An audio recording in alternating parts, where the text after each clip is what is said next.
Yeah, if you look on my page, you could kind of see the picture, but I was driving and I pulled the phone, so it's like Charlamagne's just This a little sounds blurry. dangerous. He's a little blurry, but you can see it. But anyway, let's get the show cracking. Steve Stout will be joining us this morning. Okay, fresh off a $50 million deal with Apple for United Masters. Yes. And also Lil TJ will be joining us. His album is out today. Destined to Win. It's out right now. Salute to my man Lil TJ. My friend Noodle's been telling me about Lil TJ for a long time, a couple years now. And Noodles is fat. That means nothing. I just wanted to throw that What does out that there. have to do with anything? He's just fat. I like to remind him. Because he wasn't always That's this not- way. No, he wasn't always Don't fat. fat shame people. I'm not fat shaming him. I'm just letting him know. It's just an adjective. It is what it is. He's fat. He used to not be fat. Known him for damn near 20 years. He went to college with wax. He's, but too much seafood in South Carolina. Too much seafood. All right, too much shrimp. Too All much right. shrimp. All Too right. much fried shrimp. Front page news, what we talking about? Well, let's talk about COVID-19, and they are saying that the Pfizer vaccine is highly effective according to this ongoing trial after 6 months so far. We'll give you more information. Oh, my goodness. They change up every other minute. All right. We'll get to it next. It's The Breakfast Club. Good morning. Morning, everybody. It's DJ, MV, Angela Yee, Charlamagne the Guy. We are The Breakfast Club. Let's get some front page news. Now, the NCAA Women's Final Four will have 2 black coaches for the first time. Let's go, South Gamecocks! Carolina's Dawn Staley and Arizona's Adia Barnes. Dropping the clues bombs for the South Carolina Gamecocks. Damn it. So that's tonight. South Carolina takes on Stanford at 6, and Arizona takes on UConn at 9:30. The men's games are Saturday nights. Salute to everybody in the 803 Columbia, South Carolina, USC. That's my wife's alma mater, But I also lived in Columbia and did radio down there on Hot 103.9, the station that we're currently on, syndicated, even though I did get fired from there. But I'm back. All right. What else we got? Easy. All right, President Joe Biden is reviewing whether or not he has the legal authority to cancel student debt. And he said he's going to decide how to proceed once he reviews the memo, which could be sent to his desk in the next few weeks. He's been backing canceling up to $10,000, but he said he doesn't think he has the legal authority to wipe out as much as $50,000 without congressional action. So we'll find out whether or not he has the power. So why he didn't say that on the campaign trail? On the campaign trail, you had guys like Joe Biden, even Elizabeth Warren, I think Bernie Sanders as well, if I'm not mistaken, all saying that they was going to erase student loan debt. That was something that they campaigned on. Now, when you get in the White House, you don't know if you can do it legally. Shouldn't you have known that when you was saying it on the campaign They're trail? all car salespersons, man. All they want to do is sell your car. This car flies. This car can never get a flat tire. You never need to change the brakes. Then when you buy the car, I need to change my brakes. This car can't fly. It's the same thing. Lord have mercy. Well, he said he will do up to $10,000, but he doesn't know if he has the legal authority to do as much as $50,000. Now, some people are arguing that he does have that authority under the Higher Education Act of 1965, which gave the Education Secretary the authority to back student loans, and he has already exercised that authority, according to proponents of debt cancellation, by pausing student loan payments during the coronavirus pandemic. Can he do it by executive order? I wonder. That's what he's trying to see, if he could do it without going through Congress. Okay. Oh, no, yeah, okay. So maybe I'm mistaking him then. He did say he wanted the immediate cancellation of $10,000 or more in federal student loans. Okay. Yes, he's backing $10,000, but they want $50,000, up to $50,000. So, all right, the Biden administration has announced a $500,000 mask innovation challenge.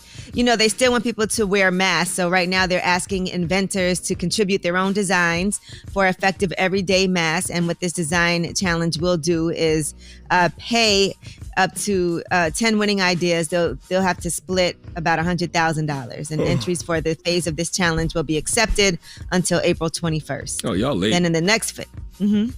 They late. The Hood been doing that. I got a designer mask on right now. This is my man Steve Smith cut to it. It says mask up, son. You know how many masks out there with fly designs on them? There's people out there that probably already made $100,000 selling masks. Well, these prototypes also have to meet certain criteria on filtration, fit, comfort, and large-scale manufacturing. So after that first phase, there'll be a second phase where as many as 5 chosen winners will split $400,000. And they'll be given access to the Biomedical Advanced Research and Development Authority resources to get those prototypes finished. So if you're a designer out there and you can meet all these prototypes, not a bad contest to enter. And then when it comes to the COVID-19 vaccine for Pfizer, they are doing ongoing trials. They're saying the vaccine is still highly effective after 6 months. Now, protection likely lasts even longer than that, but they say having that data showing good protection 6 months after is good news. So after you get vaccinated, that's what we know so far. Obviously, we won't know more until it's been a year, 2 years, so we'll see. All right. Well, that is your front page news. Get it off your chest. 800-585-1051. If you need to vent, hit us up right now. Phone lines are wide open. It's The Breakfast Club. Good morning. The Breakfast Club. I'm dialing. Hey, what you doing, man? I'm dialing. I'm calling you. This is your time to get it off your chest, whether you're mad or blessed. 800-585-1051. We want to hear from you on The Breakfast Club. Hello, who's this? It's Smiley. Hey, what's up, bro? Get it off your chest. Smelly. What's going on? Smiley. Oh, Smiley. Yeah, what's happening, y'all? Angela, Charlamagne, Envy, what's going on? Happy Friday to y'all. Happy What up, Friday to King? you, bro. Hey, What's up? happy Friday. Thank you. Yo, Angela and Charlamagne, I know y'all the avid readers on the show. I got to get at y'all, man, because I read a lot of books. I'm on the Audible. Me and my wife listen to a lot of books. I got a problem with y'all review. I know we champion our people and all of that. Sister Soldier, I waited for that book for a long time. If y'all listened or read that book, y'all know that book was trash. I haven't finished it. I got distracted. I actually started listening to Cast on Audible. So I got to go back to it. Isabel Wilkerson? Yeah, Cast by Isabel Wilkerson. I started listening to that. Yeah, I read that. That was a Is really it along good the same realm as Sister Soldier book? Nah. Not at all. Not at So all. you didn't like it. What didn't you like about it? It was nothing like the first one. I mean, we waited like 20 years. But you for that wanted to. book. Now hold on. Why should it be like the first one? I mean, come on, Angela. I mean, seriously, give me an honest opinion. I listen to your lip services. I know your book clubs and all of that. I respect your feelings about books, your thoughts about books. There's no way you could tell me that book. It was confused. I mean, it was. I didn't know what was going on at first, but I was. It was different. It was different. I haven't It finished wasn't up until probably about the last 30 minutes, hour of the book that it went into anything. Like, now she's in hell the whole time. It's, All right. People might not have read it. Hold on. Understood. My apologies. Can I make a good Audible recommendation for you? Absolutely. There's a book called We've Got Answers, and it's a collective brain trust of like 14 brilliant black people, and it's a white man named James Altucher who crowdsourced a whole bunch of questions from white people, and they're asking all the black people these questions. People like Dr. Claude Anderson and Tamika Mallory and Nina Turner, Teslin Figueroa, Nuri Muhammad. I think you'll like it. David Banner, Eric Alexander. Yeah, you should check it out. It's called We've Got Answers on Audible right now. Absolutely. I think it's great. Trial going on this Could week. be I've biased, been listening through Sirius every day, but I've been trying to get in time to listen to the other books. But We've Got Answers. Absolutely. I'm on it. Yeah. Thank you, brother. Get it off your chest. 800-585-1051. If you need to vent, hit us up now. It's The Breakfast Club. Good morning. The Breakfast Club. Let's go. This is your time to get it off your chest, whether you're mad or blessed. Say it with your chest. We want to hear from you on The Breakfast Club. So if you got something on your mind, let it out. Hello, who's this? Hey, what's up, man? This is Sly from Glassman in Maryland. What's up, bro? Get it off your chest. Yeah, man. So I'm just want to call in, man. I'm a struggling entrepreneur. I've been an entrepreneur for about 10 years, fresh out of high school. It's hard out here, you feel me, trying to beat the corporate trap. I got a wholesaling real estate company I just launched a few months ago. Okay. And I'm trying to get my first deal. I've been studying the wholesaling thing for about 2 years now. I got a clothing line called Glassman and Clothing. I'm trying to put on for my city how Nip did. I met him in 2018 at the Fillmore Silver Spring. We chopped it up for a quick second, and he kind of inspired me. He kind of pulled a lot into me at that that little bit of time, and it's hard out here. You know what I'm saying? I'm trying to get business funding for my wholesaling. So do you have it? You have a real estate license and everything? So I was going to do that, but I feel like you don't need it for wholesaling. Yeah, you don't need it. I'm just asking if you have it, because I feel like things like that are beneficial still. Yeah, definitely though, and I agree. And I feel like I'd be kind of like missing deals if I didn't have it. You know what I mean? Like some deals will slip through my fingers because a lot of people like doing things the traditional way. But we're having, having. And then and in certain situations, to make money off of real estate, you have to have your real estate license, because it's illegal for you to make certain amounts of money with referrals and all of that if you don't have your license. And a lot of titling companies, they don't really like wholesalers. They think we kind of nobody really likes wholesalers. I just want to recommend getting it just because you can do the virtual classes online and then you have to take the test in person. And I think it's a worthwhile thing if this is what you really want to do and it all comes down to mastering something. And that's why I say it would be beneficial. Yeah, I agree. I also got a question for you, though, Yee. Man, I got my wife, right? So I married her like 2019. And I just went straight to the courthouse because, you know, I'm all about legacy. So after she had my son, I just went straight to the courthouse, you know, got the paperwork, told her, you know, fax me a copy of her ID and apply for the certificate. But I never proposed to her, but I want to, like, recreate that and let her experience that. But I don't really know. That's dope. You know, I don't really know how to go about it, you feel me, to make it special. You know what I'm saying? So I wanted to get your perspective on that. Oh, I think it depends on what type of person she is. Is she the type of person that would want this to happen in front of her friends and family, or was she rather a private moment? Nah, she act like she ain't really like that, but I know she definitely want to have that memory, you know what I mean? Have them pictures of, well, you know. Yeah, so get the friends and family together, plan a little, you know, have a dinner, then have them show up. Or maybe you guys walk in somewhere and they're all waiting and you do it in front of everybody and have somebody filming it. Make sure that she looks nice that day, though. Her hair is done, nails done, like y'all are going somewhere. It's going to have to be some like balls type. But what? Evie, what you think? Like, I said balls, man. As far as what? What part? As far as like the real estate, like wholesaling. I mean, wholesaling is a tough thing. I mean, what you're really trying to do is find people that have stranded and abandoned properties and sell it to investors, or which is very difficult. You got to get out there on the street. You got to send out flyers. You got to make phone calls. Wholesaling is not easy. You ain't got to really spend a lot of your money to put down on homes, but you just got to be able to get those contracts, and it's a lot of work. I mean, it's not going to be easy. If it was easy, everybody would do it. A lot of people are successful doing it. Not too many, but Carlos Reyes does his thing with it. A lot of people do. But I would just tell you this. I would just say, you have to put the work in. You have to find the deals. And you got to remember that there's a bunch of wholesalers out there trying to find the deals. So what makes you better than them? So you got to figure that out and attack. No, that's a fact. And I'm putting out about 100 signs a month. I subscribe to PropStream. So I'm on that 4 hours a day. I'm actually calling from work right now.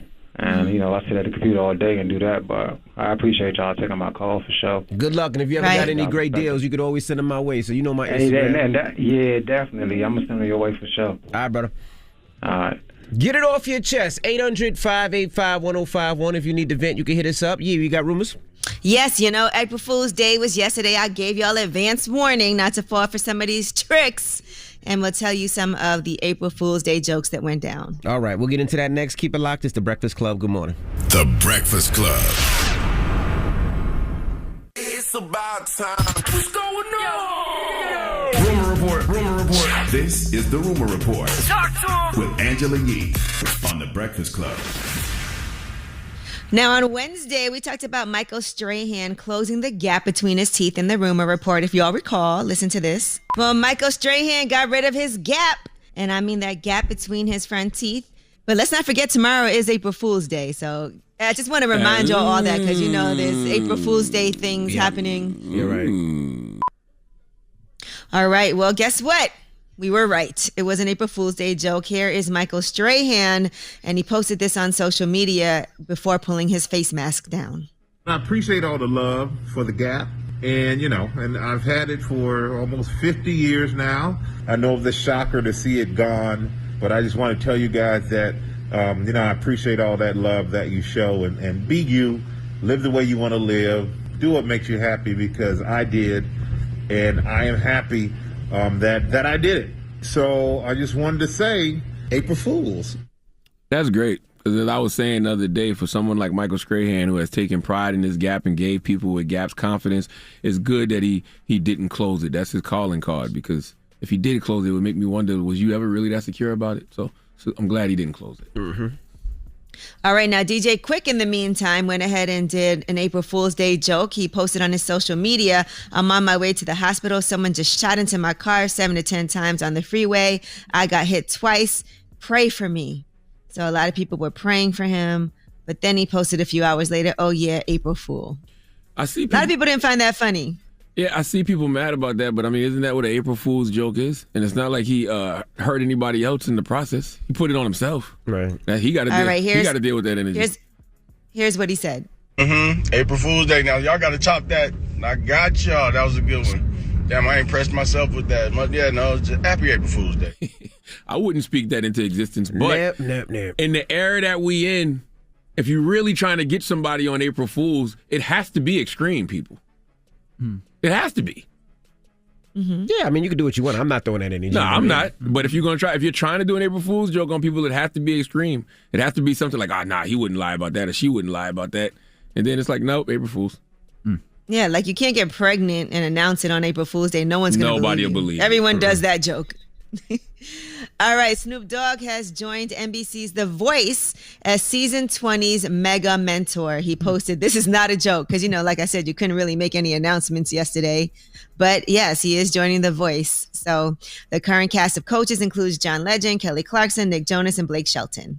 And his debut is set for April 19th. Boy, one thing about Snoop Dogg, he ain't gonna never run out of no money. Drop one of Clues bomb for Snoop Dogg. He always get a check somewhere. Snoop Dogg is the most employable man in the world. Absolutely. He's the most employable person in the world. Who gets more opportunities and jobs than Snoop Doggy Dogg? Nobody. And he stays himself the whole time. Snoop has not switched up once. Nope. He hasn't compromised himself at all. Drop one of Clues bombs for Uncle Snoop, man. All right, and Jeezy and Jeannie Mai got married in a private ceremony at their house in Atlanta, and this is not a joke either. They actually had an extensive profile in Vogue magazine. It was a small ceremony, and friends and family did attend. Originally, they were planning to get married in the south of France or at Lake Como, but because of the pandemic, they just did it at the house. It looked really beautiful, though. Yeah, That's congrats amazing. to Jeezy and Jeannie Mai. I can't wait till they have kids. I hope they have a little girl and name her Jeannie. Then they can call her Young Jeannie growing up. Amazing. All right. Well, Jeannie Mai told Vogue magazine, we were really looking forward to having all of our friends and family there to celebrate, but we had to change all of our wedding plans due to COVID. After Jeezy's mother unexpectedly passed, we quickly learned that life is too short. And at the end of the day, Jeezy and I really just wanted to become husband and wife. So we decided to turn our original wedding into a mini-moni where we exchanged our vows in front of our immediate family and a few close friends. I love it. Yep. Marriage is a beautiful thing. All right. Well, congratulations to the happy couple. And that is your rumor report. All right. Thank you, Miss Yee. Now we got front page news next. Yes, and let's talk about Derek Chauvin and the trial for George Floyd's death. We'll give you some insight as to what happened yesterday. Not looking good for Derek Chauvin. We'll get into that next. It's The Breakfast Club. Good morning. The Breakfast Club. Your mornings will never be the same. Mountain Dew is partnering with HBCUs in an effort to uplift the next generation of badass black innovators and entrepreneurs with the Real Change Opportunity Fund Pitch Competition, empowering students to go out and do. Visit mountaindew.com/realchange to enter. Hey, morning everybody. It's DJ Envy, Angela Yee, Charlamagne the Guy. We are The Breakfast Club. Let's get in some front page news. Now, the NCAA Women's Final Four will have two black coaches for the first time. South Carolina's Dawn Staley and Arizona's Adi Barnes. So South Carolina takes on Stanford at 6. Arizona takes on UConn at 9:30. Come on, South Carolina Gamecocks. Drop on the clues bombs for the Gamecocks. 803. It's my wife's alma mater right there. University of South Carolina. Now, what else we got, Yeezy? All right, Derek Chauvin, as you know, is on trial for George Floyd's death. And let's talk about what happened yesterday. Paramedic Derek Smith took to the stand, and he talked about arriving on the scene and seeing George Floyd on the ground and 3 officers on top of him. And what happened after that, he talked about George Floyd's overall condition. Here's what he said. Why didn't you just have the officer help you continue so you could go straight to the hospital? That's not what we do. Is it because he's not an EMT? Any layperson can do chest compressions. There's no reason Minneapolis couldn't have started chest compressions. That's not my question. My question is, he's not an EMT, correct? I don't know the level of certification of the individual that got into the back of my rig. All right. You wanted a partner who could help you out, correct? I wanted as many people that were willing to help me at that time to work this cardiac arrest. All right, and that was the defense questioning him about that. Also, retired Sergeant David Ploger took the stand. He's from the Minneapolis Police Department, and he talked about a phone call that he had with Derek Chauvin on that day after Chauvin nailed on George Floyd's neck. And here's what he had to say about that conversation. I believe he told me that they'd had put Mr. Floyd, I didn't know his name at the time, but Mr. Floyd in the car. He'd become combative. I think he mentioned that he'd injured, it was either his nose or his mouth, a bloody lip, I think. And eventually, after struggling with him, he'd suffered a medical emergency, and an ambulance was called. Did he tell you whether he personally applied any particular type of force or restraint to Mr. Floyd? I don't believe so. Yeah, I mean, I keep trying to watch the trial, but it's very hard because it's amazing how much George Floyd's, character is on trial. I don't care if he if he did drugs, if he had an alcohol problem, none of that matters. He got murdered by Derek Chauvin, and they keep trying to, bring up George Floyd's past. Why they don't talk about Derek Chauvin's past history? He's got a violent past, 17 complaints against him in damn near 2 decades, and he's used fatal force before, meaning he's killed someone in the line of duty before. Why is none of that coming up? Or will it? Well, here's some more from the retired Sergeant David Ploger, where he talks about this is and was excessive use of force. And is the placement of a knee on a subject's neck a use of force? Yes. Do you have an opinion as to when the restraint of Mr. Floyd should have ended in this encounter? Yes. What is it? When Mr. Floyd was no longer offering up any resistance to the officers, they could have ended their restraint. And that was after he was handcuffed and on the ground and no longer resistant? Correct. Oh, God. Listen, man, Derek Chauvin's going to prison. I hope so. I pray he does. He is. You could tell that sergeant was like, man, I don't want to have to do this, but I got to tell the truth. And I wish they would bring up Derek Chauvin's, use of force history. He's had 17 complaints against him. Well, maybe they will. We're only a couple days in. Well, no, the USA Today had an article out yesterday, and the headline was saying how they weren't going to bring up like 6 of those incidents. So I don't know. Are they going to bring up the rest? But I wonder if they can. I don't know, because this is a different case. I don't know. They say the jury won't hear about 6 of those incidents. Well, if you talk about people's past, you gotta bring that up too. It's just a pattern of behavior. And Courtney Ross also took the stand. That was George Floyd's girlfriend at the time. She had been in a relationship with him since August of 2017. They were together still. And she also talked about their relationship. She said he was a mama's boy and he was devastated and broken when his mother died. And he also had been tested positive for COVID-19 in late March, and he had been quarantining. And she also said they both struggle with opioid addiction. So the reason why she probably brought that up is because it's more favorable for her to bring that up rather than to have the other side reveal it. So they said prosecutors asked about that first to get ahead of some of the defense team's arguments, because they were trying to say this whole thing was because of medical issues and drug use. But she brought it up first. Yeah, and people should go read that article in the USA Today yesterday, because they talk about how 18 complaints have been filed against Derek Chauvin, but only 1 will be introduced at trial. And they fought to try to get 8 incidents involving Derek Chauvin brought up at the trial, but the judge only allowed 2 of them. Why, I do not know. But I know if you got 17 complaints against you and you've used fatal force before, that should be in court, because it shows you have a history of this. Why it's not, I don't know. Well, I do know. What am I talking about? Because he's a white man.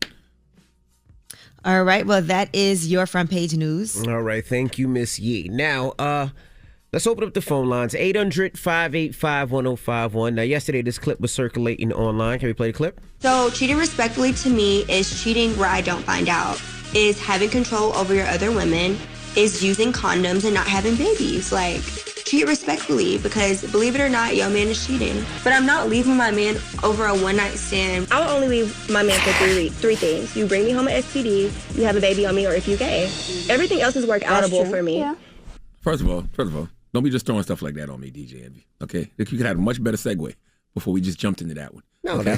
that's a clip that was going all over internet yesterday. Oh, let's do it. Let's do it the right way? Yes. I don't know if this...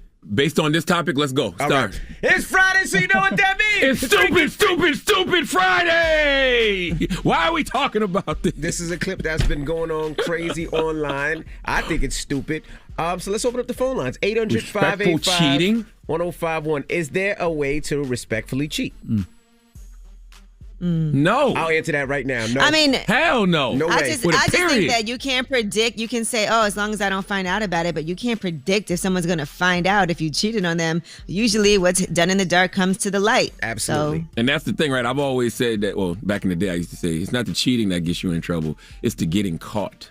But as a man, it's very hard to live with the guilt of knowing that you're cheating on your woman. Like, your woman is supposed to be your best friend, especially if you're married. You come home and you lay next to her every night. You got kids, and you supposed to be some real individual, but you lying to this person all the time. I can't live that way. That's no way for me to live. Okay? Right. That's why I haven't cheated since October 2016. So let's open up the phone lines. 800-585-1051. Is there a respectful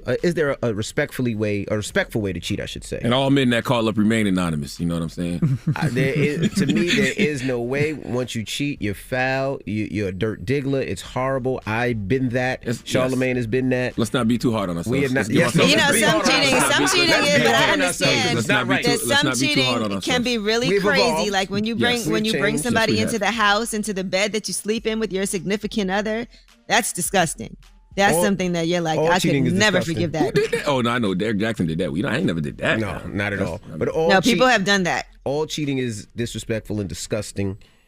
It is, but give yourself some grace. Be kind to yourself. We're going to be kind to each other this morning. We've evolved. We've changed. We are different humans. We're speaking better, and we're trying to, That's right. I mean, I would think you guys would say certain things are forgivable because y'all have gotten forgiveness, right? I mean, there was a time. I mean, yeah, I've had it both ways. Like I've been with my wife for 23 years. Yes, she's cheating on me, and I've cheated on her.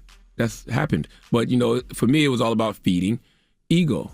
I don't feed my ego anymore. I don't want to talk about I this do feel anymore. like some things are just unforgivable. Like certain things that somebody can do is certainly unforgivable. Like I can't forget that. Two of those things that woman named, I totally understand. STD, pregnancy. You know what I'm saying? If you tell a woman, I gotta look at this kid that looks like you. But you shouldn't even ask her. How do you even ask a person to stay with you when you get another woman pregnant? How do you even ask a woman to stay with you when you give a woman an STD? Well, let's thank God we didn't have to deal Guess with what? There's plenty of people in these situations right now that are still with that person that had a child on them. Right. And that's their decision. Judge-free zone. And if she said, I think she said gay was the other one, right? Correct. So in that case, it's like, you have to give the woman that you're with a choice. You should let her know, like, correct. I'm into men too, and then she has the choice on whether or not she wants to stay or whether or not she wants to go. She may not want to deal with that. Correct. Well, let's open up the phone lines. 800-585-1051. Let's talk about it. It's the Breakfast Club. Good morning. The Breakfast Club. It's topic time. Pick up the phone, baby. Call 800-585-1051 to join into the discussion with the Breakfast Club. Talk about it. Morning, everybody. It's DJ Envy, Angela Yee, Charlamagne the God. We are the Breakfast Club. Now, if you just joined us, we would talk. Well, let's start it the right way. It's Friday, so you know what that means. It's Freaky Friday. Freaky Friday. Or stupid Friday based on this topic. There you go. So we're asking if you just join us. Well, let's play the clip. So cheating respectfully to me is cheating where I don't find out, is having control over your other women, is using condoms and not having babies. Like, cheat respectfully, because believe it or not, your man is cheating. But I'm not leaving my man over a one-night stand. I'll only leave my man for 3 things. You bring me home an STD, you have a baby on me, or if you gay. Everything else is work-outable for me. Yeah. So we're asking 800-585-1051, is there a respectful way to cheat? I say no way, not a chance. If you cheat, it's definitely disrespectful regardless. I've been down that road. Charlamagne has been down that road. Don't drag. First of all, speak for yourself. You've been down that road too. I'll speak for myself. You speak for yourself, you bastard. All right. I've been down that road. It's something that he's like regret. growing up in New York. And no, I'm not laughing. It's not funny. Don't make it a joke. Because that was what I did was disrespectful to my wife. It ain't funny. I don't even want to laugh about it. But That's real. There is no respectful way to cheat.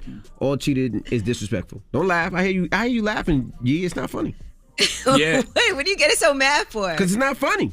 Yeah, I feel envy. You know what I'm saying? I don't think there's a respectful way to cheat. When you go home to your significant, I can only speak for myself. As a man, when I'm going home to my wife, a woman that I love, a woman that I say is my best friend.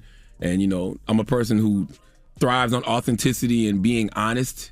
You're not authentic. You're not honest. Nope. You're not real if you lying to the person that you call your best friend, the person that you took vows with. So just for me, as my guilty conscience wouldn't allow me to continue to do that. And, that's when you just feeding your ego. I always say that, when you sleeping around with a bunch of different women, you're not doing it because you're unhappy at home. You're doing it because you're unhappy with yourself. And, you're feeding your ego. You got a bunch of insecurities. There are levels. Like, imagine your man was paying for somebody else's rent in their apartment, or bought somebody else a house, or had this person in your home in your marital bed. bed. Can't do nothing to nobody, man. Yeah, I'm not buying no house. You might pay some rent. I'm just saying things like that happen, and I do feel like that level is like, woo, because women have forgiven men for cheating, but when they take it to the next level where they're doing all kinds of relationship type things, spending holidays away from their families, sneaking out. Wilding. But a lot of times men just spend the money because it's hush money.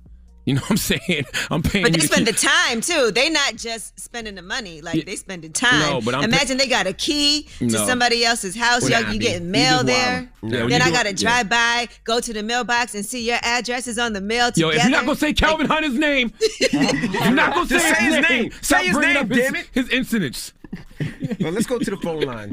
Hello, who's this? It's crazy. This is Sandra, the Haitian therapist, and mes amis, hell no, there is no respectful way to cheat.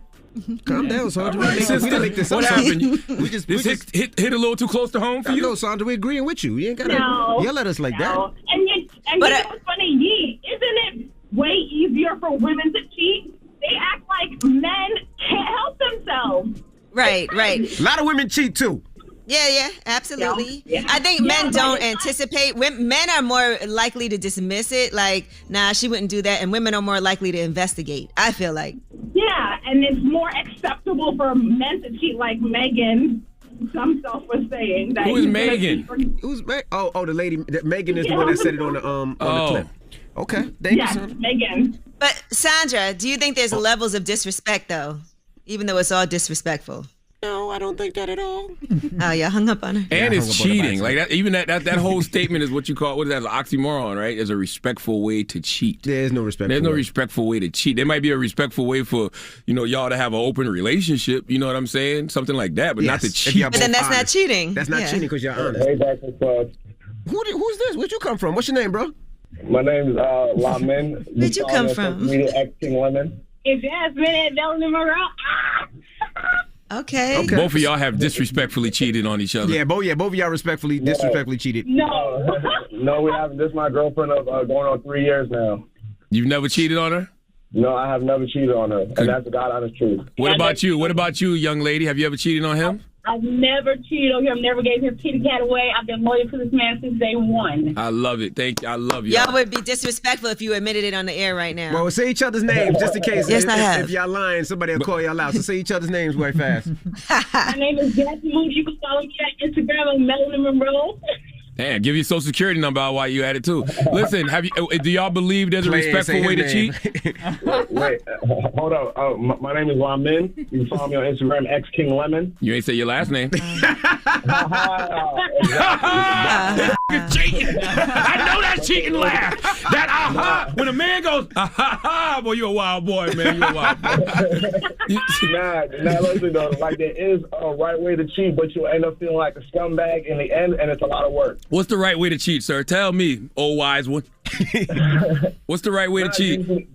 Number one, you make sure that the person that you're messing with already knows that you got a significant other, and they know their place, and they're okay with their place. You sound like a cheater, sir. You sound like you know too much, bro. Let him keep digging his grave. Keep digging your grave. Go to number 2. Now, I'm gonna be honest. In the past, before I met her, I was. In the past, I was. And this is how I know this. Number 2, never bring anything home. Never bring no type of itchy, I don't give a what it is. Don't bring none of that home. My bad for cutting on the radio. But don't bring none of that home. And then, okay. How many more? 3 You know too much. Okay, number 4. Just make sure that your house is happy before stepping outside. No. I feel you. I agree with all you saying. How about don't cheat at all? I thought all those things too. None of that works. I'm telling you, not if you being honest with yourself. If you lying to yourself, all of that stuff works. But if you being honest with yourself, none of that stuff works because your guilty conscience gonna eat you up. 800-585-1051. Is there a respectful way to cheat? Let's talk about this. The Breakfast Club. Good morning.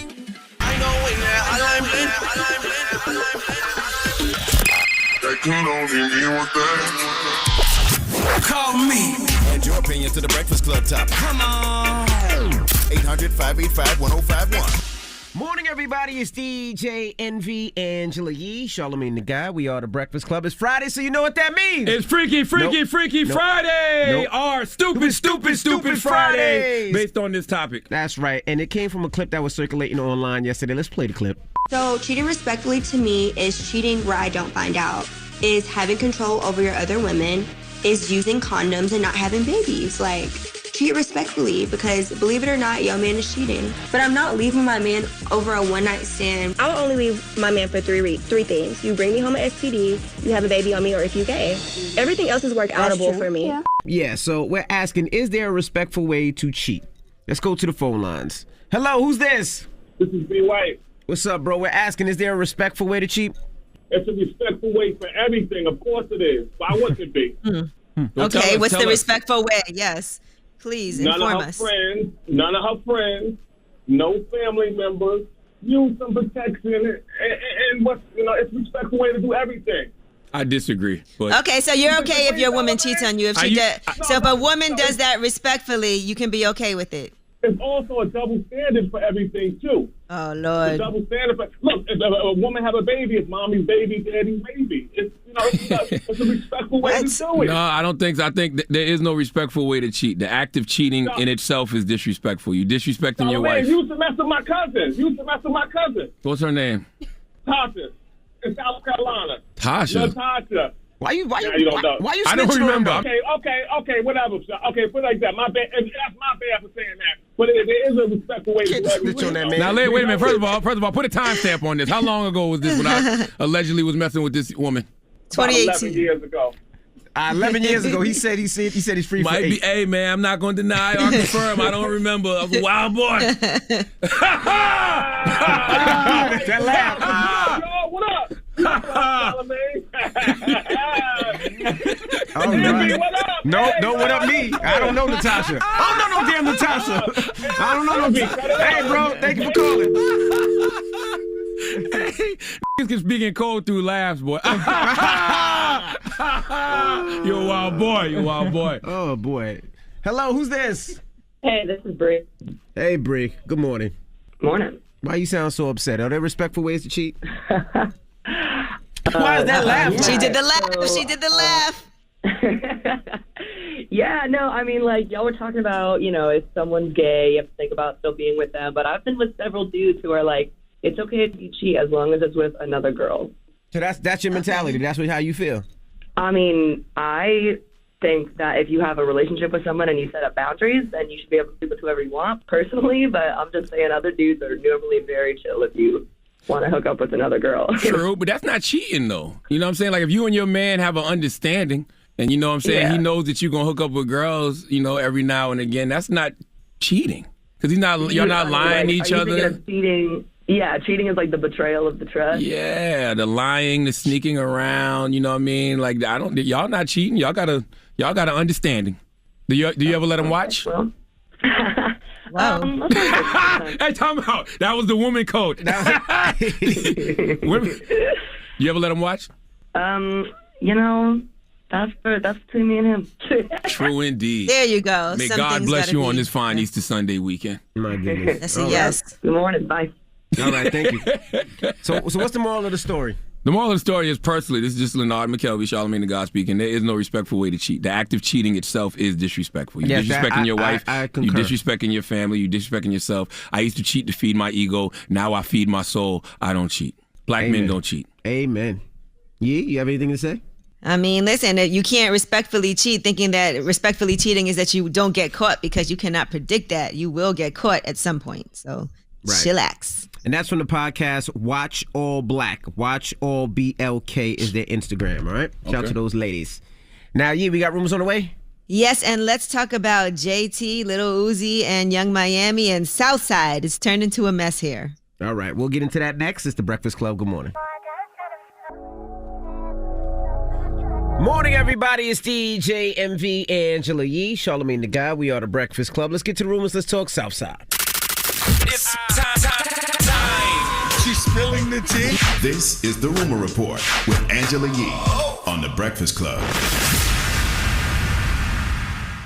Well, it looks like Southside's been having a rough couple of days on social media with a lot going on for him. Now, his father actually posted and had some negative things to say about him on social media. He said, tattoos on your face and carrying guns don't make you a gangster. Real gangsters don't choose to be gangsters. We don't have a choice. It comes from growing up poor. You are a rich bitch that betrays everybody that helped you become rich and famous. You lying to the world like you did it all by yourself. I'm telling the truth about you. You can keep trying to pay people to kill me. God is going to deal with you. I got something for your uncle. You were so obsessed with effing up my life, but God is going to deal with you, vaginas. I want the world to know I have nothing to do with you. You ain't nothing but a little vagina boy. That's now, Southside Southside Daddy? Yeah. Yes. Why is that on Yes. social media? Why don't you pick up the phone and call your son? How old is Southside Daddy? I don't know his age, but Southside did respond to his father, and here's what he said. You ready to say you and never with me and never speak to none of my kids and none of that again for you to be a rapper, like you said. That's how your mind think. You thought like that your whole life. You never really put me first. I remember I never forget a Father's Day. I tried to call and tell Happy Father's Day. He was like, we friends. I ain't your daddy. I ain't really never been there for you like that. Like, honestly, I grew up calling a whole nother man dad. I grew up calling Trey dad. That's like, what a coincidence. You want to be in my life now. But shout out my dad. Let's stream his music, everybody, please. Wow. If that's your relationship with your son, then, you know, you as a father have traumatized your son. So anything you don't like about your son is probably your fault. Yeah, but even so, if that's your son, I mean, there's certain conversations that shouldn't be had on Instagram or Instagram Live on social media. Yeah, clearly they don't have that kind of relationship, though. You call your son and, you know, you don't want to hurt your son. You don't want to have your son looking bad. You know what I mean? You have that conversation with your son. He seems like he been hurt his son. Correct. That Well, Southside Southside sounds also traumatized. Southside's father also said, truth is you haven't spoken to your granddad who taught you boxing in 10 years. You slapped and spit on your sister because you were mad at me. Your mother's brother owes your granddaddy 8 months of rent and is using COVID to not be evicted. You dead ass wrong. # ungrateful. And he also said he taught him production. I tell you what, though, man, you know what I'm saying? When you pray to God to take negativity out your life, you know, he not just swinging at, you know, things. He's swinging at people and energy. Right. That is the source of that negativity. It can be your family sometimes. Mother, father, brother, sister. Don't ever think just because somebody your blood, you can't cut them off. They're not good for you. They're not good for you. So now Southside also said it's sad this money brought the hate out of my dad. And, you know, that's it. And then his uncle, Southside's uncle, said, where was he at the whole time? And then he said, it's just a lot of family issues. And then on top of all this, Southside was also having some issues with how Lil Uzi was talking to his girl, Young Miami. Now, Young Miami was on live with Lil Uzi. Lil Uzi was with JT, and here's what happened. So listen, is this Carisha? Uzi, me and you don't have to be friends. I don't care, Carisha. That's understood. We don't have to be friends. Carisha, it ain't even about that though. I ain't never got to see you just like you ain't never got to see me. JT told me, she like, Uzi, you ain't gonna do nothing but make it worse, so don't say nothing, but you know clearly I run this Carisha, shut up. JT. If I told you tongue kiss me on this live right now, you gonna do it. Okay, well just say so just chill. You saw what I said to you, Carisha, because you left me on scene. Yeah, because it's like it's understood. You're not friends, and we don't have to be friends. That's it. But it's not about that, Carisha. Okay, so Uzi, you could just hang up and we'll talk off the live because it's a lot. Ooh, looks like some awkwardness. Now, JT went on social media and said, all y'all want is a show. Nobody ain't going to do ish to nobody. He was joking. F who don't believe it. Y'all chop lies up, do the most for posts. I'm glad y'all got entertainment trying to paint me as a bad friend. So bad off a live. We just left Zuma Uzi hype as ish off 1942. But like I said, F whoever don't believe he was joking. So she said, trying to make like she was crying. Y'all so effing sick. It's sad. And Young Miami went on social media, said, I'm not sad or crying. Y'all got me effed up. Sheesh. All right. Well, Southside did not like how Little Uzi was talking to his girl, Young Miami, and he went on social media and said this. I promise you I'm going to punch your teeth out your mouth. Don't say nothing else. Nothing else in my bitch. If you don't like my bitch, don't like my bitch. Let them do them. I don't get in they we don't get in their problems. Stay the little weirdo you is. Keep rocking purses. Keep doing that bitch you doing. I'm the same that saved you from getting robbed from Offsetting them. Don't forget that. I'm the same that kept you from getting your jury took when Merc was picking up your jury. Let's not play stupid, my Go on with that bro. Deal with your bitch with your and stay with your bitch. That's all I'm gonna say. One time I will slap dog out you. Why everybody? I know so Offset. angry? Offset was like, whoa. I ain't got nothing to do with nothing. just a bunch of low energy mess. I don't understand how y'all consume this type of stuff every single day. It's like every single day it's this low energy mess. That's all it is. Well, Lil Uzi said on social media, that's my girlfriend's best friend. I was playing with her. She always cursed me out. He responded to a fan saying, don't talk to Carisha like that. Oh, man. That was draining. So I can imagine how draining that was for them when all of that was happening. All right. Now, Lil Nas X is not too happy about Nike shutting down the sales of his Lil Nas X Satan shoes. And the company Mischief that Nike is suing claimed that it has because Nike said they have no connection with the Satan shoe and did not authorize the production of it, is responding. I guess they plan to see Nike in court, is what they're saying. How? The creative agency that Nike is battling with says they're surprised by the legal action that Nike has taken against the Satan shoe, because they also claim that Nike had no problem when they produced the Jesus shoe last year. They said, who is Nike to censor one but not the other? So they said they have reached out to Nike to resolve the matter, but have received no response. So they said, we look forward to working with Nike in court. Did Nike see the Jesus shoe? Because one thing I realized about Nike is that when you get on their radar, they send out cease and desist all the time. But it don't matter. It's their shoe. That's their company. If they don't, like, they put out their sneaker a certain way and they don't want it rebranded and resold, they can stop anything if you resell their sneakers. I just said that. I'm saying the same thing. Like they're getting upset. Like, you can't be mad at Nike. It shows me. It kind of shows me that Lil Nas X doesn't really understand business like that. Because I saw the tweet that he sent. What was the tweet he sent you? He said, I haven't been upset until today. I feel like it's effed up. They have so much power. They can get shoes canceled. Freedom of expression gone out the window, but that's going to change soon. And then he said, people make customs all the time. It's never been a problem. Nike only stopped the sale of the shoe because a powerful group of people pushed them to do so. That's not true. People make, and I'm not defending Nike at all, but it's like people do these custom shoes and Nike sends out cease and desist all the time. If you listen to my podcast this week, The Brilliant Idiots, my co-host Andrew Schultz talked about how he did a shirt that said, just do it yourself with the Nike swoosh, and they sent him a cease and desist. That's what Nike does. I got one too. But you got one too? Yeah. What'd you get one for? Okay, the truth comes out. What'd you get one for? Envy used to wear them fake ones. Long time ago when I owned a sneaker store.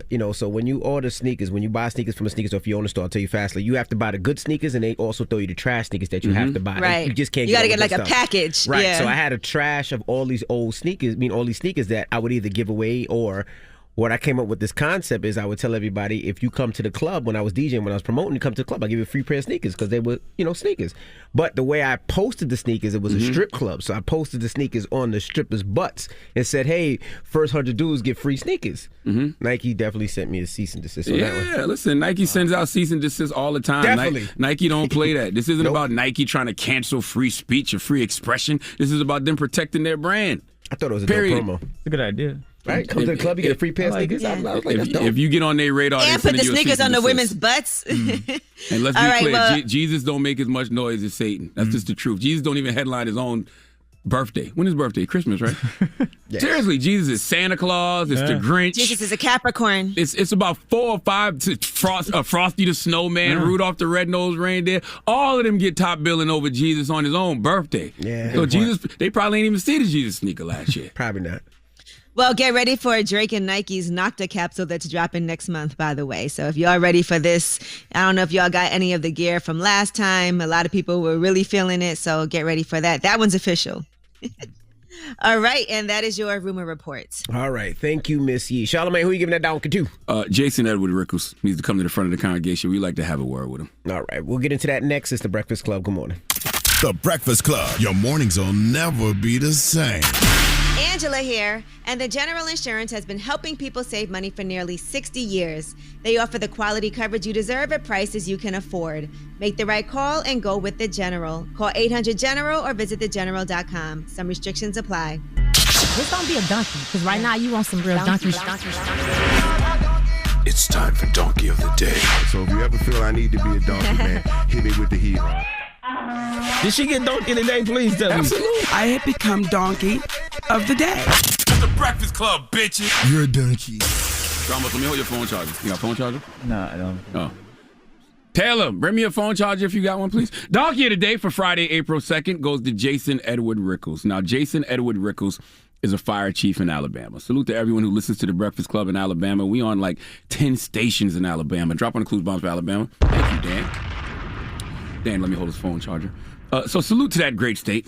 But it's no secret, Alabama is racist as hell, and Jason Edward Rickles proves that after he pulled a gun on a black real estate agent and black contractors who were at his home for a real estate showing. I can't make this kind of stuff up. Let's go to WGCL, CBS 46 for the report, please. You walked up to my car and pulled a fucking gun on me. I was sparing my life, sir. It's my house. Only on CBS 46, a realtor's home viewing turns into horror.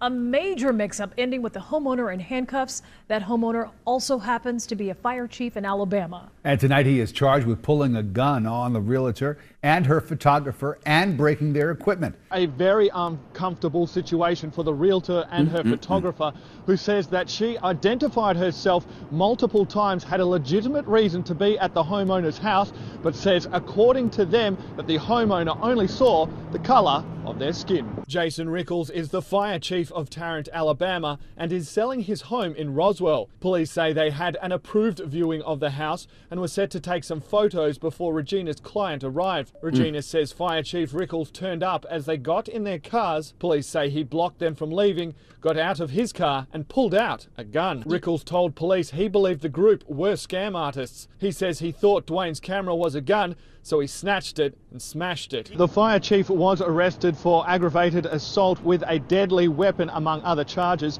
Now, Regina tells me afterwards a city official called her and said this isn't the first time Rickles has been accused of racist allegations. Well, apologies, black people. I hate to traumatize us on this fine Friday, but this is the reality of America, okay? Salute the 33-year-old real estate agent, Regina Lee. Dropping the clues bombs for Regina Lee. Regina, I'm sorry you had to go through that. I'm sorry you had to deal with that trauma, but this is what being black in America is, okay? I understand, not just because I've lived it, but I understand it more now because I feel it towards white men. I profiled one yesterday. I was in the barbershop and this tall white dude with a lot of hair popped up in the barbershop, asked to use the restroom. I had eyes on him immediately. Of course, they obliged him in the barbershop because black people, we are very welcoming people, okay? We really do, for the most part, treat folks the way we want to be treated. But I immediately started profiling this guy. I did. I asked my barber, Ty, salute to Ty. I asked him, do you know, dude? I said, you got to watch them white boys because I'm like, this white guy can walk up in here and shoot all of us. I did. I was sitting right there in the chair saying that to him. But Ty knew him. And, and when the white guy was leaving, he gave every single barber a fist bump, which is something I do. When I walk into places and when I leave places, I give everybody a pound. It's a sign of respect, acknowledging fellow humans, that you're sharing space with. So I was thinking about that last night, and I felt bad. I felt bad that I felt like that. But in my mind, I had a valid reason. He fit the description, of white men who have committed mass shootings. But that doesn't mean I have to profile all white men. I don't have to dehumanize all white men because that's what they do to us. But they do it to us for no reason, okay? They've been doing it to us since we got here to justify them treating us inhumanely, okay? To justify them keeping us at the bottom of this caste system in America. And because of white people looking at us as less than, things like this situation with Jason Edward Rickles waving his gun at Regina Lee, a real estate agent, there to help him sell his little funky-ass house. Now, Jason Rickles was arrested and charged with aggravated assault, possession of a deadly weapon, during the commission of a felony and second-degree criminal damage to property. He spent the night in jail and is out on bail. Now, I'm glad he got hit with all those charges. But when you're a black person in America, you can't help to not only be happy for those charges, but to also be happy and thank God that Regina Lee is alive. Okay, Regina Lee and those black contractors are alive. Alabama is a stand-your-ground state. Oh, we know that damn stand-your-ground law, okay? All right, rest in peace, Trayvon Martin, to hell with George Zimmerman. All right, Jason felt threatened, and he could have said he thought the contractor's camera was a gun. Okay, Regina Lee and those black contractors could easily be dead because of the white man being afraid of his own karma. Oh, don't think for 1 second that white men don't have a fear of black people treating them the way they historically have treated us, okay? They fear the day we seek revenge. So when he walked in his house and saw all those black people, he immediately started thinking, oh, my day has come. Jason Rickles thought Regina Lee and a group of black contractors were burglars.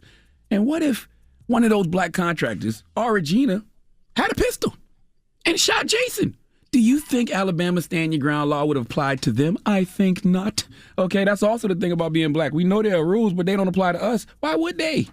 This is the normal, everyday things white people can do that black people can't. Just exist. You know what I mean? Having a job, doing my job, almost got Regina Lee and those black contractors killed. Do you understand white privilege yet? Give Jason Rickles. Matter of fact, let Kathy Griffin give Jason Rickles the biggest hee-haw. Please give this giant jar of mayo the biggest hee-haw. Let Chelsea Handler get some of that action, too. Hee-haw, hee-haw. That is way too much Dan mayonnaise. Anybody else? Chris? Cracker ass, cracker. Oh, I didn't know Chris was here. Anybody else? Too much goddamn mayonnaise. All right. Well, thank you for that donkey today, sir. Now, when we come back, Little TJ will be joining us. Little TJ has an album that's out today, so we're going to kick it with Destined Little to TJ. Win. Destined to Win is the name of the album. So don't move. It's The Breakfast Club. Good morning. The Breakfast Club. Morning, everybody. It's DJ MV, Angela Yee, Charlamagne the Guy. We are The Breakfast Club. We got a special guest in the building. Yes, indeed. His album is out today. Ladies and gentlemen, the name of the album is Destined to Win.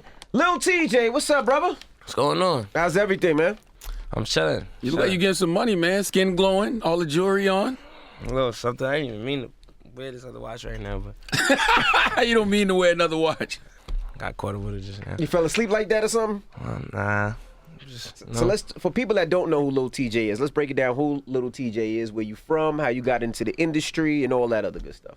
I'm from the South Bronx, and I got into music and into where I'm at, like really just off of self-hustling, you know what I'm saying? I just started making music to where I got acknowledged, and from there I just been working up. Who influenced you coming up from the South Bronx? Damn, Drake always been my favorite rapper. But a lot of people, for me, I grew up listening to a lot of, it's crazy because I grew up listening to a lot of Chicago music. It was a point when I first started rapping, I ain't know who nobody was, nobody that was anywhere new type shit. So you know none of the New York artists, you just knew Chicago drill. He's so mad right now. I'm just asking a question. No, I know New York artists, for me, I mean, at that time, that was coming up, I knew New York artists, but I was listening to a lot of underground, even the people I know in the hood right now, they don't really be listening to none that's on the charts. How old are you? What? 19. 19? Oh, man. So New York was definitely not popping when you was coming not up. At all. He was growing up, no. Is there any pressure coming from the Bronx as a rapper? Knowing the rap history that came before you, knowing that's the birthplace of hip-hop? I mean, to be honest, not that I don't respect it, but being honest, I don't know it that well. Right. To where y'all would know it. So it's I don't even, as me being my age, from my perspective, I don't even see it that way as in pressure. I kind of just be like everybody that paved the way, you know what I'm saying? Shout out to y'all, you know what I'm saying? And of course I know records that's for me that lasted all into my era, you know what I'm saying? But it don't necessarily be feeling pressure, but I just feel I'm just here to represent right now and I'm gonna put on. I love it, you know what I'm saying? Because even you coming from New York, you're just showing a different dynamic and you've been inspired by different things. And I think that's the only way a region like New York will get back to that type of musical prominence if you embrace what you are instead of trying to be what was. Yeah. I think that was the problem for New York for so long. Everybody tried to hold on to that boom bap from the 80s and 90s. It didn't grow. Yeah, for sure. How did you get your deal? What was the first record that people started listening and you were able to get your deal off of? It's levels to it. So, literally, from the first song, I could say, that first song I ever dropped was Moving. And it's just, everything was, I feel my whole career kind of just went like this. I never had no big-ass moment in my eyes from seeing it how I see it. I don't know, you know what the first song you heard of mine was? Calling my phone. Nah, it was before that. It was my Nah, you lying, though. Why?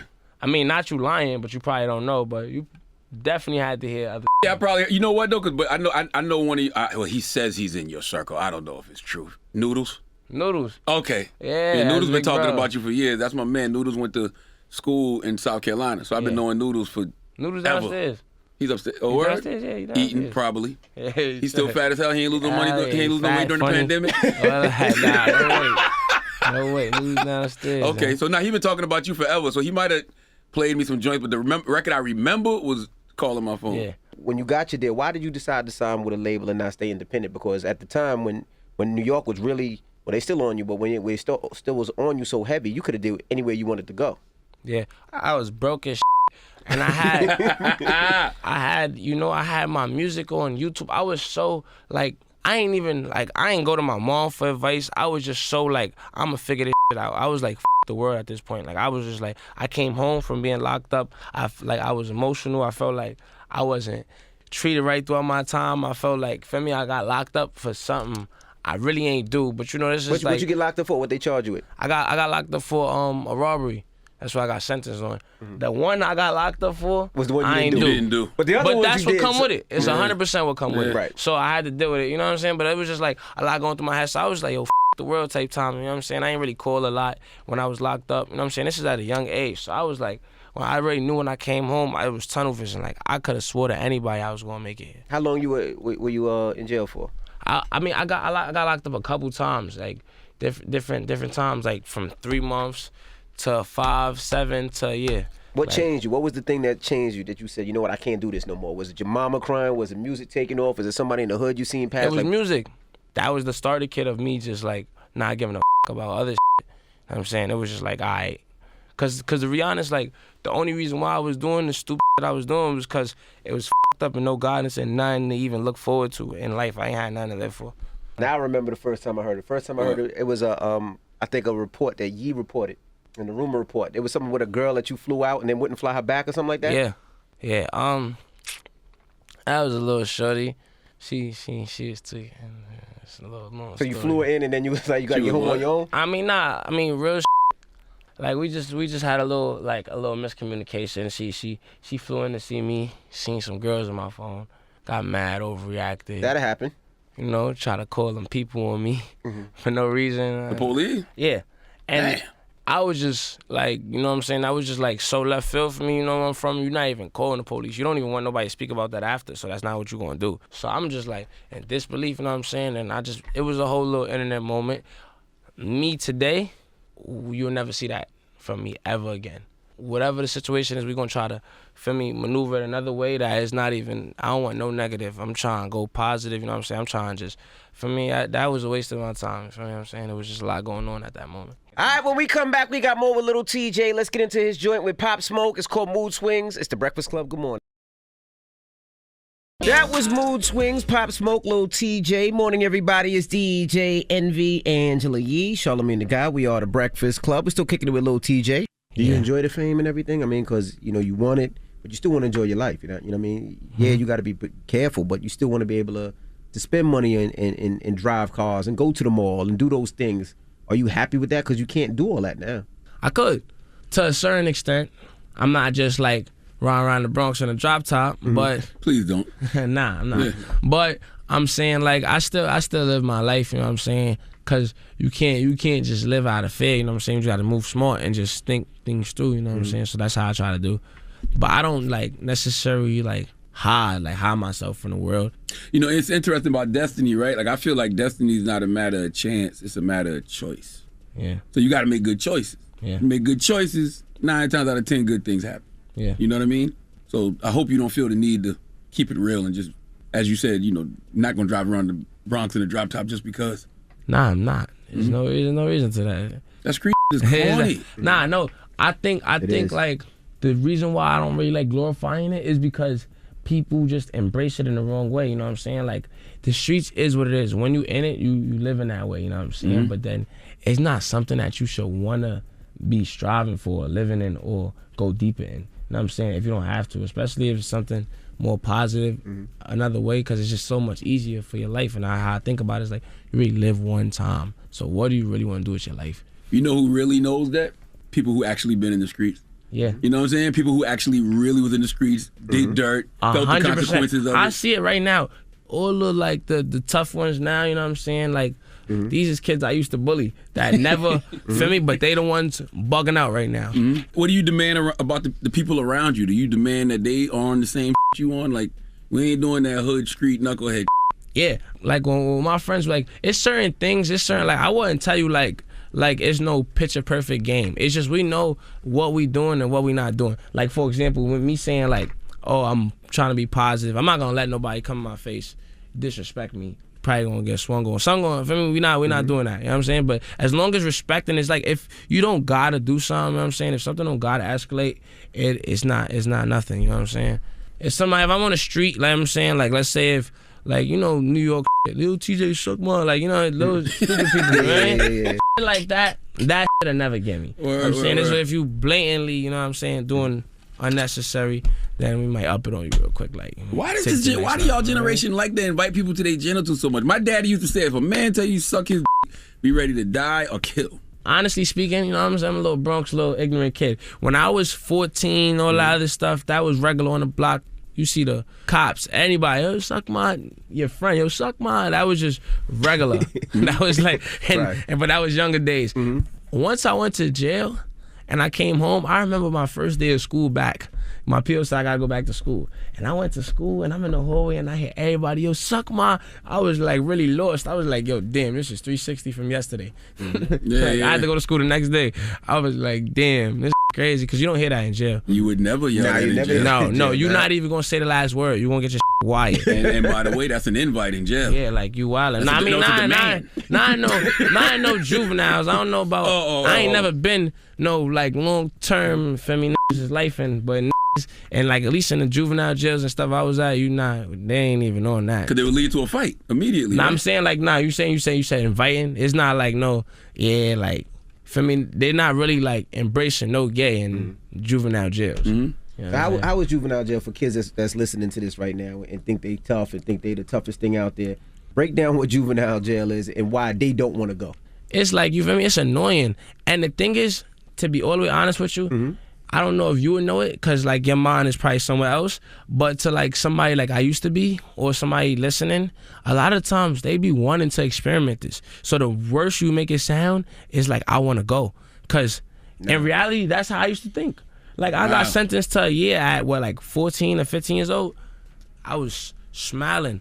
Like that's like it was a game. You know what I'm saying? Like within the year, I'm sitting there like, I want to go home now. I want to go home. You feel me? But like, you know what I'm saying? It was a game. Like I can't wait to get back to the block. Like, yeah.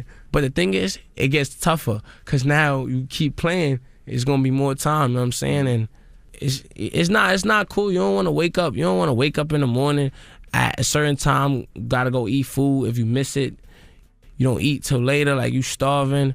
You could be chilling here. We could be having a good conversation, talking, and I could get mad later for something my mom told me on the phone. And now you just eating your food, have lunch, and I knock you out while you're jaw. Stuff like that happen. Like it's unpredictable. It's just a whole bunch of tweaks. Did you learn anything from it?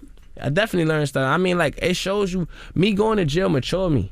It showed me how to listen in a room instead of talking too much, you know what I'm saying, when I don't need to. It showed me how to read people's energy. Like, I could look at you, like, if I know you and you give me a 5, I could read you if you even with me. You know what I'm saying? Like, it give you that.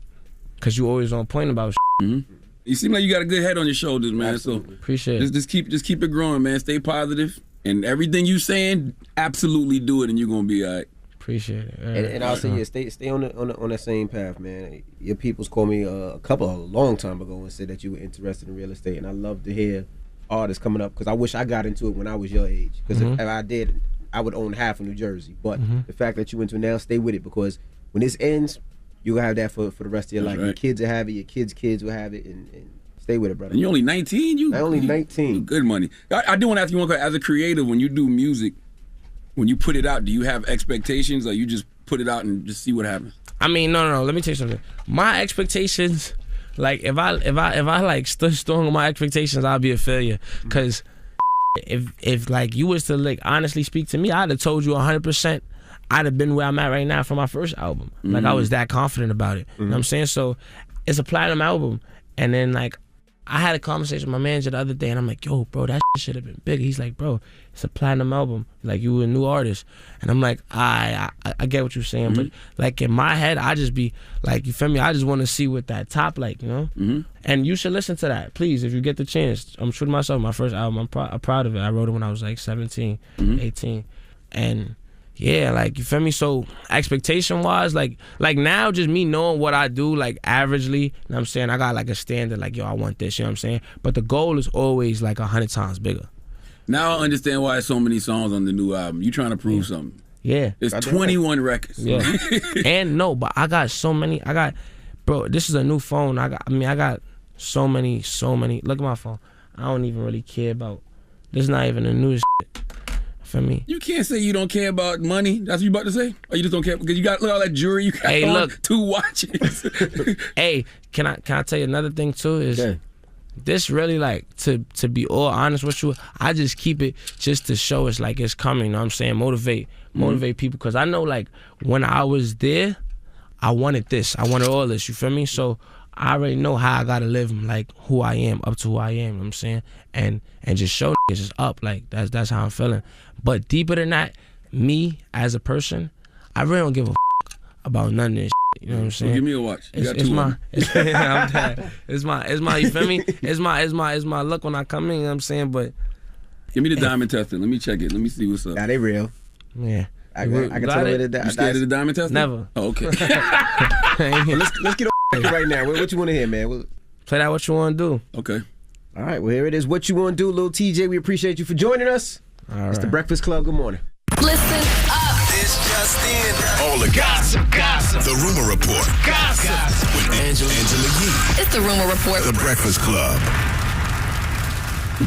All right, well, Saweetie has addressed the elevator video that was leaked of her and Quavo getting into it, and she said this unfortunate incident happened a year ago.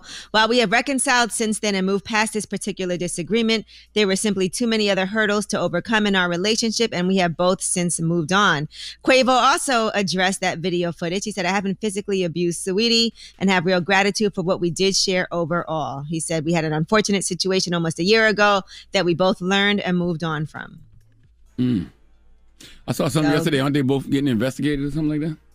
Yeah, the LAPD is investigating after seeing this video. So I guess we'll know what happens. I reported that yesterday when you wasn't here. I said they're being investigated about that video. Nobody listens to your Rumor Report. Oh, shut up. Forget you then. All right, now Ariana Grande had announced this week that she's going to be filling Nick Jonas's empty seat for The Voice, and she's getting paid more than anybody ever has. She's getting between $20 and $25 million for that deal, so she'll be The Voice's highest paid coach ever.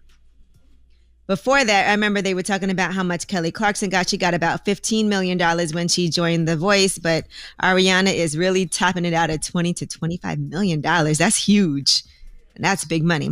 All right. Now, I posted this yesterday, but I've been talking about this Facebook show that I got. It's called Mastery of Comedy, and it's finally dropping on Monday, the first episode. There's 6 episodes. Okay. And here is the trailer. This season on Mastery of Comedy. Comedians, we live off energy. You get that first laugh, it's on. I'm recently single. Got left while I was in jail. Yeah. How do you feel you did it? Horrible. So, keep going. Yeah. I'm not used to performing in front of like people with so much experience. And now we are going to match you up with somebody who you're going to mentor. I bet you my mentee gonna be funnier than y'all mentee. You wanna bet? Oh, so now it's a competition? My mentee will crush your mentee. So the whole point of this show is we had 4 established comics, Roy Wood Jr. from The Daily Show, Donnell Rawlings, you know him from The Chappelle Show, Ada Rodriguez, she was on They Ready for Tiffany Haddish, and also, of course, Carlos Miller from The 85 South Show. And so we picked 4 comedians who were up and coming that had been working out in the clubs but haven't had their big break yet, and they actually mentored them. So you get to see the difference from when they first hit the stage with no mentoring until the end when they get real breakout sessions. No, it's a big difference. Yeah, that's a great lineup of comics you got, except for one. Oh, we love all of them. No, I don't. And they're all well. Which one? And they Who? And they all have a lot one. of stage experience. All of them are that great actually except helped for out one. these comics. Which one? I can't even And they remember really his care name. about helping people. The one Yee always be looking out for. She be always doing favors for him. I can't remember his Like name. giving It's him good charity? that Yee does his charity. Yeah, you never a lot of charity for him. That is my boy. And FYI, I've known Donnell Rawlings for so long. That's before the his name. Chappelle Show. Can you write from him when off he used to at live the in end of the year? Brooklyn from back in the day. Can you write him off at the end of the year? Donnell won an Oscar for his standout performance in Soul. No, he didn't. So congratulations. Yeah, he did. Soul won an Oscar. He got an Oscar too. So congratulations His to name Donnell won't be on Rawlings. it. But no, I'm excited.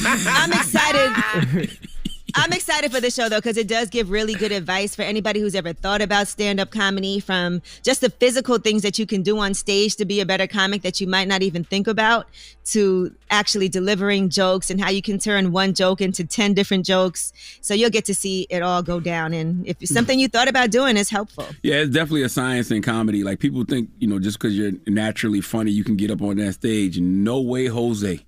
You are a one-man gang against a whole room, and that can be very bad. It's a very good. It's right. It could be very It's bad. a science to stand-up comedy that I absolutely respect. So salute to all the stand-up comics out there. Because there's only 2 All right, things now, I like. I like people that are funny and people that bomb. Those are my 2 favorite things. Great. You see me laughing at the comedy show, that's why. I'm either laughing because somebody's real funny or they bombing. Right. And everybody, I think every stand-up comic in the beginning has had to go through multiple bombings to get really great at what they've done. Nobody just gets on stage and kills it. Every time, It's not. right. It's definitely not an easy thing to do. Oh, today, But there's little things. Oh, go ahead. Go ahead. Not gonna say today Carlos Miller born day too, man. Drop on the clues. Well, happy birthday, Carlos. Yeah, drop on the clues, man, for my guy Carlos Miller, man. Today's his born day. And shout out to Ricky Hughes. She also manages Carlos, but she actually executive produced this show with me, and she's the one that does like all of Dave Chappelle's stuff. She just did The Living Black for iHeart. She produced that, and so she also directed and produced this for me as well. So it was really fun working with her because that's my girl. Dope. All right. And that is your rumor report. All right. And my man TK Kirkland born day is tomorrow, too. TK going to be 60 years old. Is he really? Yes. Drop on the clues bombs for T. No, he's not. You are lying. I am not lying. That's my man. TK is not going to be no damn 64. I said 60. He's not going to be 60. TK Kirkland is going to be 60 years old tomorrow. Man, what y'all talking about? He said he's a senior citizen. Remember, he goes to IHOP. TK is an OG. He goes to IHOP for the senior citizen. He's right. He is 59 years I know old. TK since he was 40. I know TK a long time. Me too. Man. I know TK for like 20 years. That's my man. All right, shout out to TK as well. All right, but why does it say his birthday is April 31st on here? There's no April 31st, is there? That don't make no sense. September, April, June, and November. No, it's definitely this weekend. I think tomorrow. All right, well, shout out to Revolt. We'll see you tomorrow. Everybody else, the People's Choice Mix is up next. Let me shout out, I'm doing my car show in Atlanta, July 3rd. Shout to Sisters with Jeeps. It's a car club that they have out in Atlanta, I think Houston, and Charlotte. W to the Jeep. Yeah, so they're going to be pulling up to there. They said they got about 50 Jeep deep, so shout out to those sisters. And also shout out to the Uptown Car Club out in Atlanta. That's Mars, Biddy Barnes, and Coach K. They got a paid in full car club, so they're going to be checking in and coming through the car show as well. I appreciate you guys. I got a car club, too. What's it called? Bitches with Beamers. Bitches with Beamers that run over speed bumps doing 50 miles an hour. That's what it should be called. Who you calling a bitch? That's your car club. I called your car club. Wow. Damn. Okay. You know what? Left. Mix is up next, man. Let's go. The Breakfast Club. Your mornings will never be the same. Mountain Dew is partnering with HBCUs in an effort to uplift the next generation of badass black innovators and entrepreneurs with the Real Change Opportunity Fund Pitch Competition, empowering students to go out and do. Visit mountaindew.com/realchange to enter. Morning, everybody. It's DJ MV, Angela Yee, Charlamagne the Guy. We are the Breakfast Club. We got a special guest in the building. Yes, sir. Steve Stout. What's up? What's up, Stout? So congratulations, man. First of all, man. Thank you very much. I feel like home when I come here. Yeah, honestly. yeah. Mm-hmm. You know, like this whole thing is played out. Well, first of all, my career is played out in front of you guys. Mm-hmm. Just as you're in the business, but more importantly, or just as important, United Masters and the idea, specifically on this show, has played out. United Masters got a $50 million investment from Apple. Yeah, so break that down, explain that. Where does the money go? Who eats off of that? Do the artists get it? How does it happen? First, thank you. There's claps that's going to come on. Yeah, there's good applause, yeah, claps, applause, all that. For you and all that. Bombs, all that. Well, the first thing it does is, it validates my vision. Mm-hmm. When I was saying this 3-4 years ago, people gave me the benefit of the doubt because of my career or whatever, but maybe I was bugging, right? Maybe I was the guy that was past his prime that was bugging. A little bit of that, you never know. Right. Never that, but whatever. And then, we broke NLE Chopper, and then we're like, okay, maybe, and what does it mean? And what does a distribution company mean? Then we talked about how the distribution of value, those who bring the most value should take the most out of it. If technology is really working at its finest, it redistributes the value chain. And the person, the author of the work, should get a lion's share of the revenue. And that's what a distribution company does. It allows the artists to not sign their rights away, in music specifically. And they don't have to sign their rights away and still get the benefit and the value of distribution. At United Masters, we added more than just distribution, brand partnerships, partnerships with TikTok and the NBA and ESPN, which has been well documented. So the $50 million in the investment and partnership from Apple not only validates the vision, but it also says to every independent artist around the world that the playing field is now level. You don't have to sign to a major label to get the same opportunities as them. It's an option, but it's not the only option. And this is the option. This is what I've been, sort of wanting to happen for many, many years. So I'm extremely proud to be here and talk about it today and to be able to offer that service to independent artists all around the world. So most independent artists, I was going to say, The reason they don't want to go independent because they always feel that a bigger label will give them the promotion they need. Yeah. Will pay for, get the record spinning on radio, help traveling, help tour. So with this money, are you saying now that money is for the same thing? They'll be able to get the same promotion, the same radio, the same touring, the same, all that help that a bigger label would. So there's a lot of things that bigger labels are supposed to do. Correct. They do it for the artists who make it. And a lot of artists that don't make it don't have that. The most important thing for an artist today, and I think the most important thing for every creator today, is the way they use their social media tools. Back in the day, if you were a recording artist, you had to sign to a record deal. You had to sign to a record deal before you found an audience, right? So, I got a deal. Oh, now I found an audience. You actually find your audience today before you find a record company anyways. Right. So why are you signing away the rights to that? You don't need the record company guy to close his eyes and say, that's a hit. The fans already told you it's a hit. You already put the song out. You already shared a snippet of it or whatever it may be. The value needs to be redistributed, and it has been. So yes, the $50 million is to invest further in technology. I believe the modern day music company, the record company in your pocket, which we are United Masses, that's our North Star, that's what we are building, and is you need to have the tech edge. So when everybody's talking about NFTs and blockchain and all of the different things that are unlocked because of technology, the first thing you have to do is own it. The second thing you need is somebody to help you mine it, right? We have that and further investing in that. And then there's talent, executive talent as well as artist talent, which is what you're talking about, right? Which is, helping artists promote themselves and be able to really grow in their career and level up. So where does the $50 million go, though? Like, how is it distributed? I mean, there's thousands of artists out there, millions. No, I'm just saying, no, the $50 million goes to the company. I'm saying we use it and deploy it, again, against international growth, hiring great technology, engineers, product people. So it's overhead. Data scientists. Yeah, it's for infrastructure. Okay, got you. It's infrastructure, it's growth. I'm a CEO. I use it however I want. Take it to St. Bart's, go fishing, whatever. Don't say that. People will believe you. Like, Steve Stell says he's going to take the album money and go at least fishing. 5%, definitely he's taking. Yeah. But what? So how does it benefit the artist directly? I guess because I know it's artists listening. It does help the infrastructure of anything that you are a partner with. The better the infrastructure, the better it is for you as an artist. I mean, that's a very important thing. I don't want to skip over that lightly.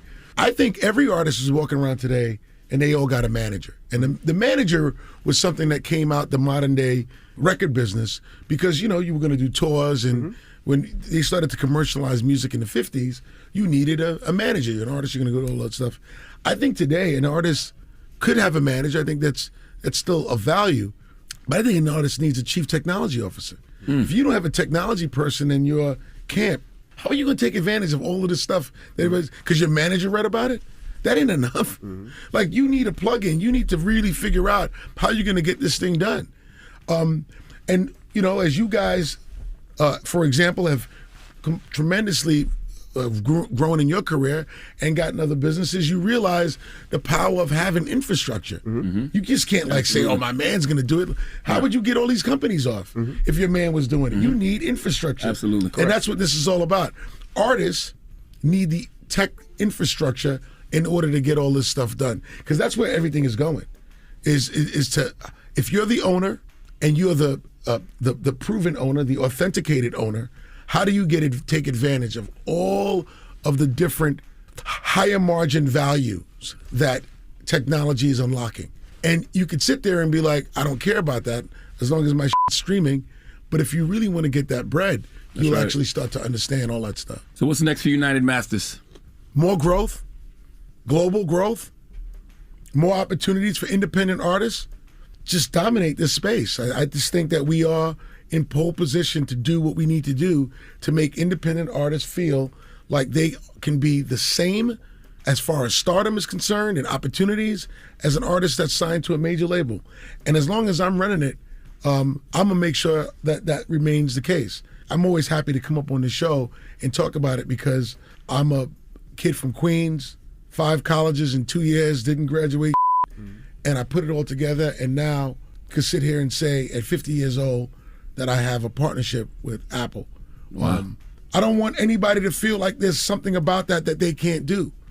Just have irrational belief in yourself, have irrational persistence, and irrational understanding of perfection.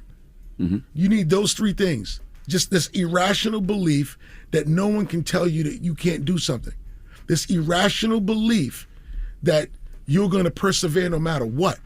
And once you bring that irrational attitude towards the thing that you love, you will be successful. All right. Well, thank you for joining us, Steve Stout. Thank you, guys.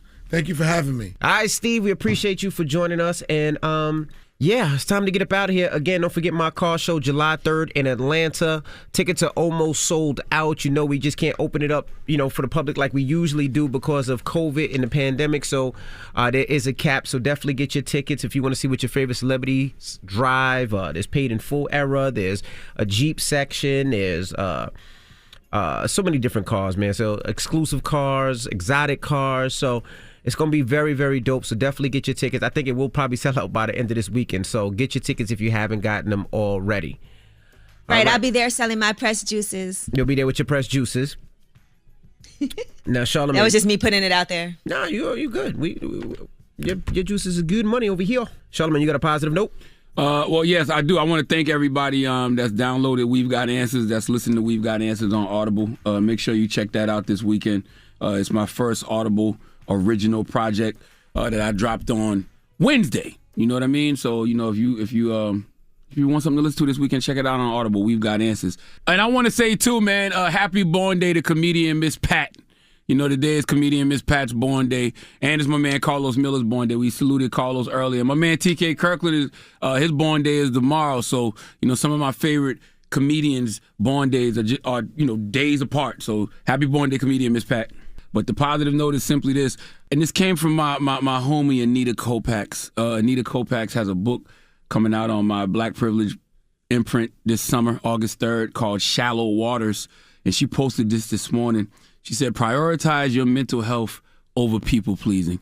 Very simple message, but something you should absolutely implement this weekend. Breakfast Club, bitches! Y'all finished or y'all done?